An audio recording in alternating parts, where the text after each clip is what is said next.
اعوذ باللہ من الشیطان الرجیم، بسم اللہ الرحمن الرحیم۔ السلام علیکم ورحمۃ اللہ وبرکاتہ۔ تو دوستو، امید کرتے ہیں کہ آپ خیر و عافیت کے ساتھ ہوں گے۔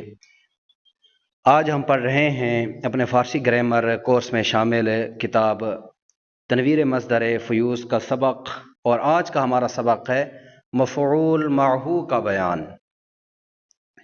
مفعول معہو کے بیان میں آج ہم پڑھیں گے کہ مفعول معہو کہاں واقع ہوتا ہے، کب واقع ہوتا ہے، اس کی فارسی اور اردو پہچان کیا ہے۔ تو آج کے سبق میں ہم یہ سارا کچھ پڑھیں گے، اس کی ترکیب بھی کریں گے، اور مفعول معہو کہاں واقع ہوتا ہے، کس کے بعد واقع ہوتا ہے، مفعول معہو کی فارسی پہچان، مفعول معہو کی اردو پہچان، اور مفعول معہو کی ترکیب بھی پڑھیں گے۔ تو آج کا سبق آپ نے اول تا آخر سماعت فرمانا ہے۔ مفعول معہو وہ اسم جو فاعل یا مفعول بھی کے بعد واقع ہو، وہ مفعول معہو ہوتا ہے، اور اس پر بائے معیت ہو، اور اس پر بائے معیت کا ہونا بھی ضروری ہے۔ بائے معیت کا ہونا بھی ضروری ہے۔ اس اسم کو مفعول معہو کہتے ہیں۔ مفعول معہو کی تعریف بیان بھی کر دی، اور مفعول معہو کہاں واقع ہوتا ہے یہ بھی بیان کر دیا، کس کے بعد واقع ہوتا ہے۔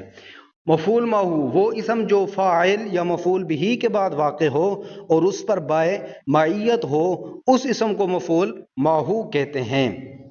جیسے زدم زید را با عمر، زدم زید را با عمر۔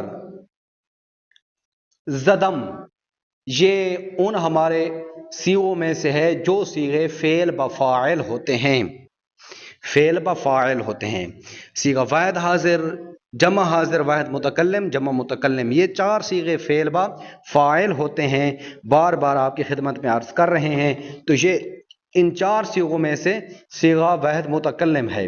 تو زدم فعل بفاعل ہو گیا۔